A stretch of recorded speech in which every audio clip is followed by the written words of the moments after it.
Hello everyone, good evening. We're team RTX 4090 from Bangladesh University of Engineering and Technology. I'm Mohammad Asafur Rahman. I'm an undergrad student at Department of EEE in Buet. I'd like to introduce my team members, Najib, Jabir, and Bishoy. We'd like to thank the organizer for hosting such an amazing competition. Without further ado, let's dive into the presentation. First of all, let's have a look at the problem overview. The primary goal of this competition is automatic vehicle detection and classification of Dhaka traffic on optical images. The overcongested Dhaka traffic scenario created a complicated challenges for conventional traffic detection system. We aim to provide a viable solution to this problem. Now let's have a look at the dataset distribution. There were around 3K images for training, and for testing there were 0.5K images for phase 1 and 0.45K images for phase 2. Now let's have a look at the class distribution.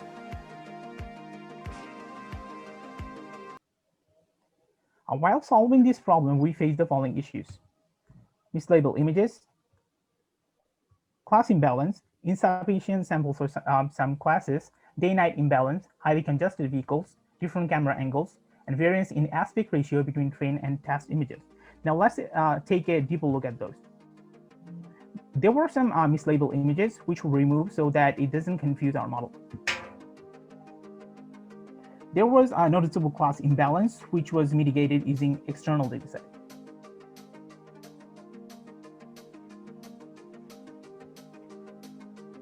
Moreover, for some classes, there was very few samples which were also resolved using the external dataset.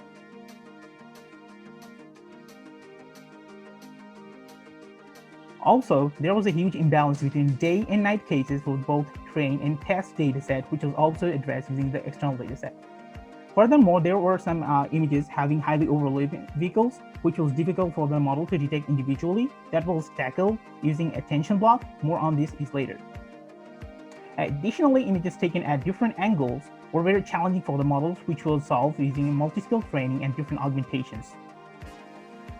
Finally, a noticeable variance in aspect ratio was resolved using the multi-skill training.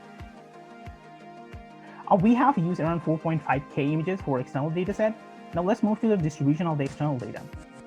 A good amount of night images were added to tackle the day-night imbalance, which can easily be noticed in the day-night ratio between train and external dataset. The class distribution of the external dataset was kept similar to the training dataset to keep the distribution natural. As we can see from the graph, the aspect ratio of the external dataset isn't as dispersed as the training dataset. I'd like to request my team member Bishoy Paul to take over from here.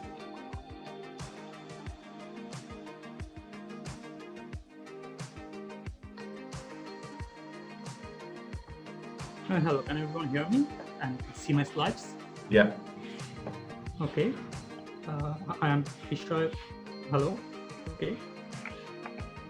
Hello, I'm Bishoy Pal, and I'm an undergraduate student in the Department of EEE. I'll be presenting the data pipeline. In stage 1, around 2.5K out of 3K training images and around 4.5K images from the external data was used for training, and in stage 2, around 0.5K of test 1 was also included. In both stage 1 and stage 2, around 0.5K from training and 0.5K images from external data was used for validation. Now let's move on to the dataset preprocessing. Some of the training images contain a large number of wrong labels, which were removed. We also discarded duplicate images. We performed various augmentations on our data, including traditional flipping, scaling, shear, rotation, translation, etc. Besides, we have used newer and famous augmentations. First one is Mosaic, where we took 4 images and stitched them in one single image. And another one is Mix-up, where we mix 2 images together.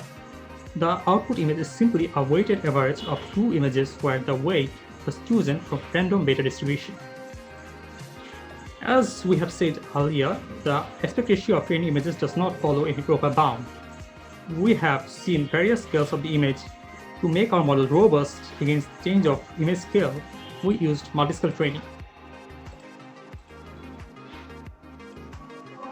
Moreover, vanilla yellow data pipeline resizes the images, maintaining the aspect ratio, whereas we resized our images without maintaining aspect ratio because test images of stage 1, stage 2, and private dataset were resized to 1024 times 1024, where aspect ratio was not maintained.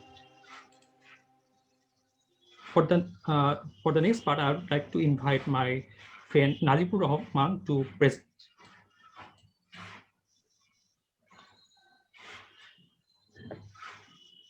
So can everyone hear me? Yeah. Okay, so hi, I'm Najibul Haq Sharkar, and I'm currently a CSC undergrad in BUET, and I'll be presenting the model portion of our presentation.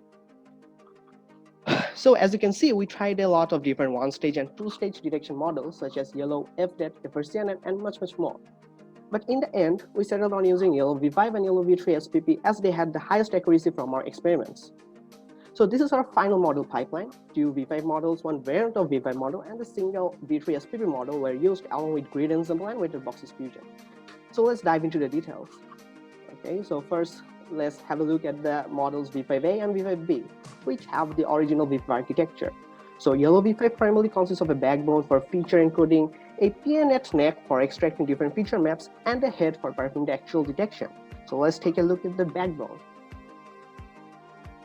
So this consists of a focus block, alternating convolution and bottleneck layers, and an SP block. Three outputs of different scales are taken from this backbone, which are then passed on to the neck for processing. And let's move on to the neck. The neck architecture is based on a path aggregation network, which has a top-down path and a bottom-up path. The neck takes three input from the backbone and outputs three corresponding scales into a head. So there are direct connections from the top-down to the bottom-up path, which shortens the path connecting low-level information and high-level information. This preserves accurate localization information. And finally, let's go to the head. So the head takes three outputs from the neck, passes them to a 1x1 convolution block. The output is then stacked and post-processed to be in the correct detection form. So this concludes the architecture overview of yellow V5. Now let's dive deeper into the building blocks of the model. So first comes the focus block. In this block, the input image is sliced horizontally and vertically to make a grid. By taking the alternative slices, 4 different image blocks are made, which are then concatenated together on the channel level. So this essentially focuses the image information onto the channels before passing on to a convolution block. The convolution block consists of a confusion block, a batch normal array, and is activated by the hard switch function. The SP block passes the input to a convolution block, applies max pool of different kernel sizes, and concatenates the output before passing on to another convolution block. This helps making a scale invariant model.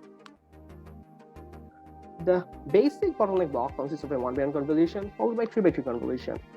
This has a parameter called shortcut, which enables us to use a residual connection. The bottleneck CSP layer passes the input to 2 different paths. The first uses the aforementioned bottleneck block. The second is just a simple convolution block. It then merges the output of these 2 paths before passing on to another convolution block. The purpose of using bottleneck layers is to condense the features in a specific number of channels. So the CSP structure makes the gradient flow propagate through different network paths by splitting the flow. So this decreases computation and achieves a better gradient flow. So this concludes our V5 model overview. Let's move on to the next model, V5C. So V5C is actually a variant of our yellow V5 model, where we changed the neck to include attention blocks. The backbone and head portion of the neck of the model is the same as yellow V5.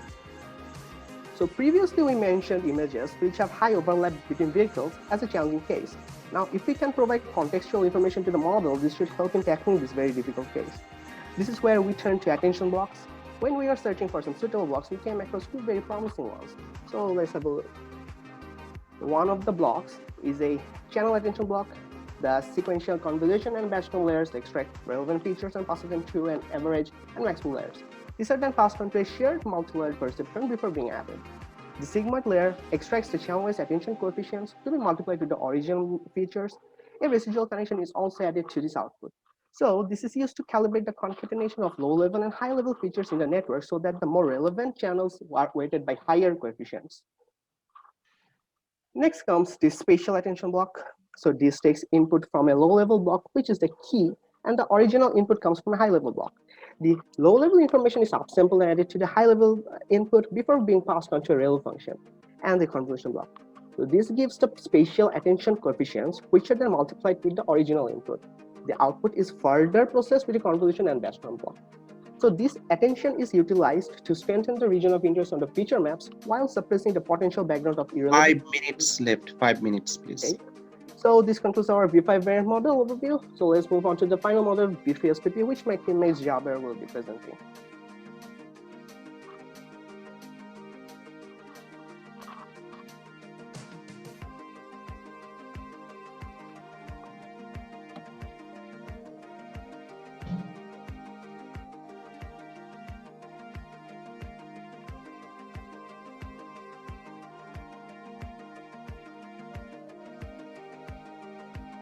Yeah, you need to unmute your mic.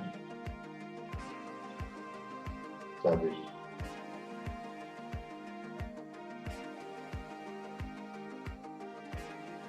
We are not listening. Sorry for the mistake. Can you hear me now? Yeah, now it's better. Yes. Hi, I am Jabir Ibn Abdul Hakim and I will be taking charge of the presentation now. First, I will discuss about YOLO V3 SPP model. Like V5, V3 also consists of a backbone, a neck, and a head. The neck in this case is a FPN neck. I will talk more on this later. First, let us look at the backbone. The V3 backbone actually consists of alternating convolution and bottleneck layers similar to V5. Similar to V5, 3 different outputs of 3 scales are taken to be passed onto the neck. The neck is actually a feature pyramid network.